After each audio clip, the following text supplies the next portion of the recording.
Hello my dear students, I am Ajay Chauhan. I hope you all are enjoying my engineering drawing videos. I back with a next video of ellipse by using concentric circle method. आज हम संकेंद्री विधि द्वारा, जिसको English में concentric circle method कहा जाता है, उसके द्वारा एक दीर्घवृत्त की रचना करेंगे जिसमें major axis 140 mm and minor axis 80 mm है।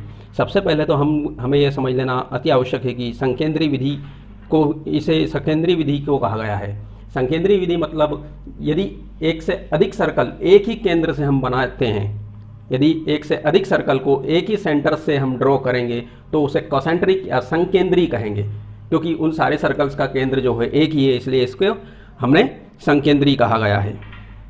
ओके, तो लेट्स स्टार्ट। सबसे पहले हम जो हमें दीर्घ अक्ष दिया गया है 140 mm, ये हॉरिजॉन्टल लाइन होगी, और जो लघु अक्ष दिया गया है 80 mm, ये वर्टिकल लाइन होगी। तो हम सबसे पहले दीर्घ अक्ष की लाइन ड्रॉ करते हैं 140 mm, major axis is 140 mm, सो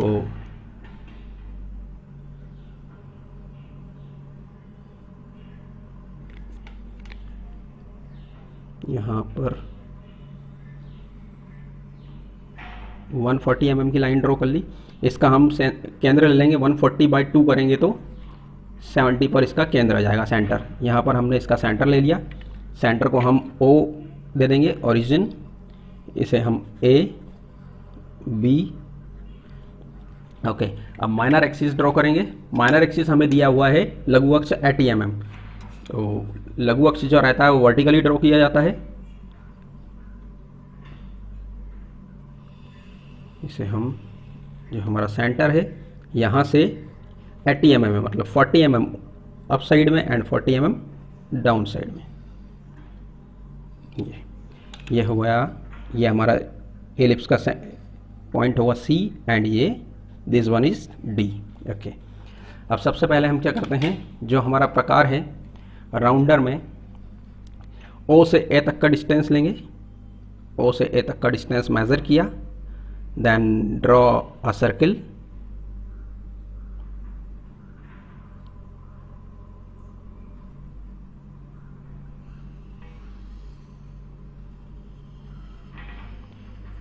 यहाँ पर हम सर्किल ड्रॉ कर लेंगे। देन ओरिजिन से ही, O से ही C तक का डिस्टेंस लिया, C या D तक का भी ले सकते हैं एज विश।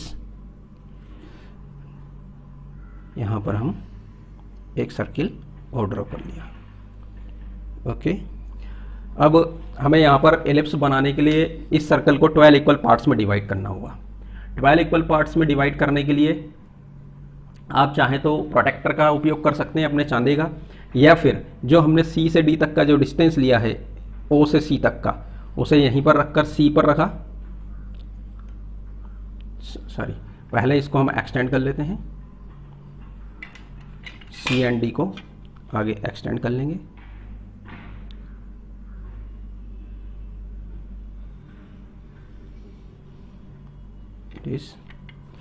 अब हम इसको 12 इक्वल पार्ट्स में करने के लिए, क्योंकि यहाँ पर ये हमारा एक रेक्टेंगल 4 इक्वल पार्ट्स में डिवाइड हो गया है ना, तो या तो हम A से B तक का डिस्टेंस मेज़र किया, इस पॉइंट पर रखा, देन यहाँ पर आर्क कट किया, देन एक आर्क इस साइड में कट कर दिया। ओके, देन पॉइंट B पर रखा, एक आर्क इधर कट किया, पॉइंट B पर रखा, यहाँ पर एक आर्क कट कर दिया। तो हमें इस तरह से 4 इक्वल पार्ट्स डिवाइड हुए हैं। अब ये जो पार्ट्स हमें मिले हैं 1 2 3 4, इनको O से क्रॉस करते हुए, O से मैच करते हुए स्केल को सेट किया। देन यहाँ O से ही इसको भी,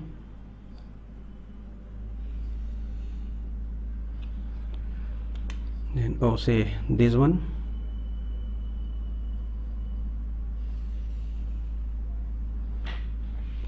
then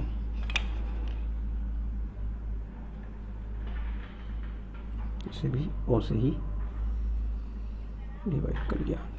अब इसे हम दे देंगे, ये 1 जो, ये हमारा 1 हो जाएगा, then 2, then 3, then 4, then 5, 6, 7, 8, 9, 10, 11, then 12। ऐसे ही यहाँ पर ये 1 डेज हो गया, 2 days, 3 days, 4 days, 5 days, 6 days, 7 days, 8 days, 9 days, 10 days, 11 days, then 12 days. कहीं से भी आप लेवलिंग कर सकते हैं, कहीं से भी आप 1 2 3 स्टार्ट कर सकते हैं, इसमें कोई प्रॉब्लम नहीं है। अब यहाँ पर जो हमारा आउटर सर्कल है, ध्यान देने वाली बात है, जो हमारा आउटर सर्कल है 1 2 3 4 5 6 7 8 9 10 11 12, यहाँ से हम वर्टिकल लाइन ड्रॉ करेंगे। देख लेते हैं किस तरह से। स्केल को सेट किया, यहाँ ले गए, देन इसी तरह से यहाँ से भी यहाँ गए, यहाँ, देन इसी तरह यहाँ गए,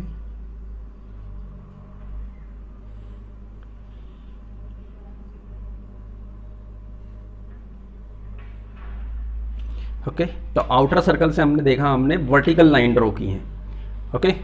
अब इनर सर्कल से ड्रॉ करेंगे, इनर सर्कल से ड्रॉ करते हैं। इनर सर्कल से हॉरिजॉन्टल लाइन ड्रॉ होंगी।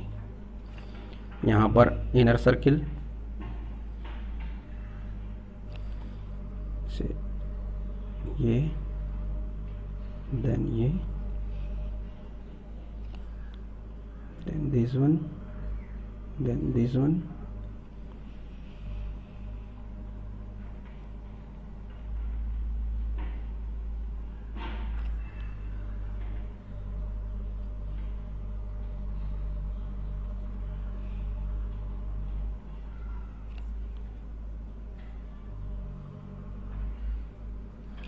ओके। अब आप देखेंगे यहाँ पर हमें पॉइंट्स मिल गए।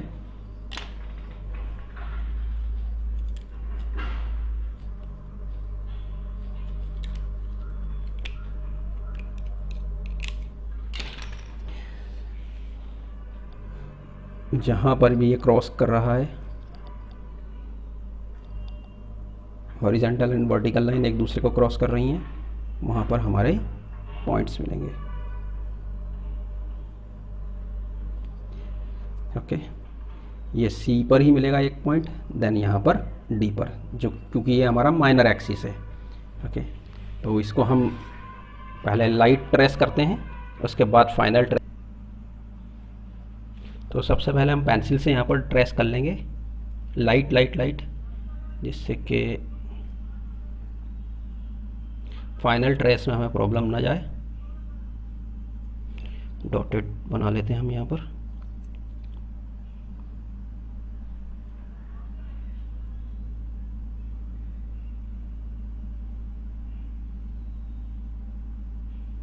ओके। देन इसे हम फाइनली एलिप्स ड्रॉ करते हैं।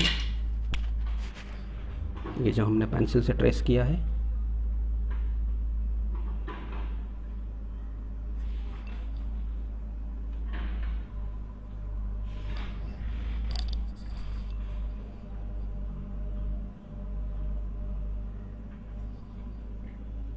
इस तरह से बहुत ही स्मूथ दिखना चाहिए हमारा कर्व, इसमें एजेस कॉर्नर्स नहीं दिखने चाहिए।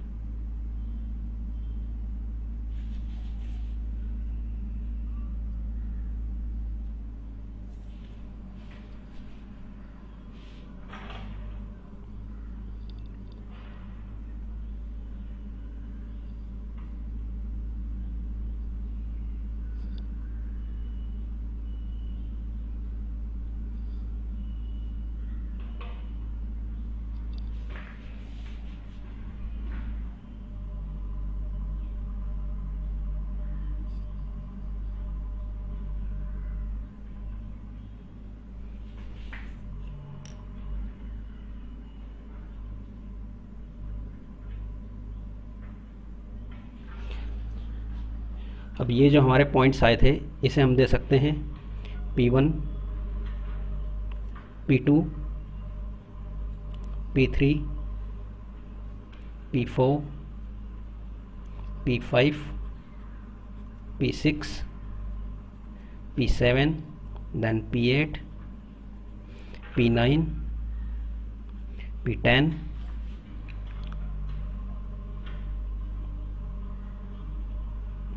P11, then P12। ओके, अब यहाँ पर फाइनली हम इसका डायमेंशनिंग कर देंगे।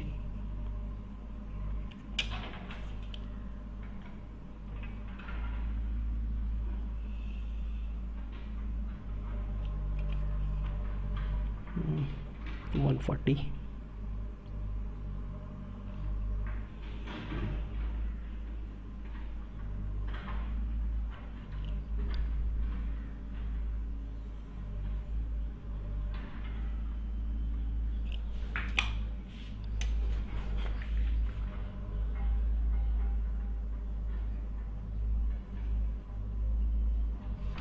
डायमेंशनिंग बहुत इम्पोर्टेंट है friends.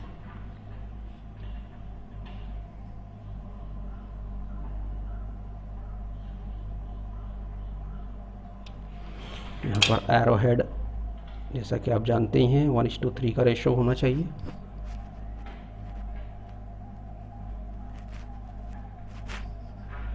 This one is 140 and minor axis is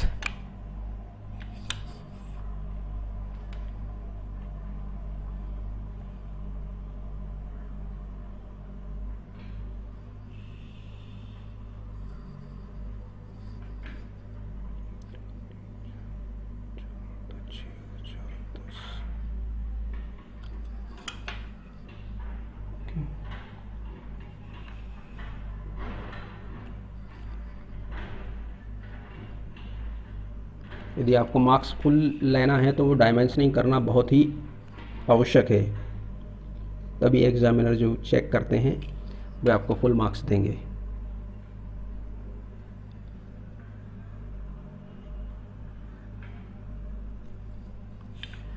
this is 1 is 80। Okay, thank you friends.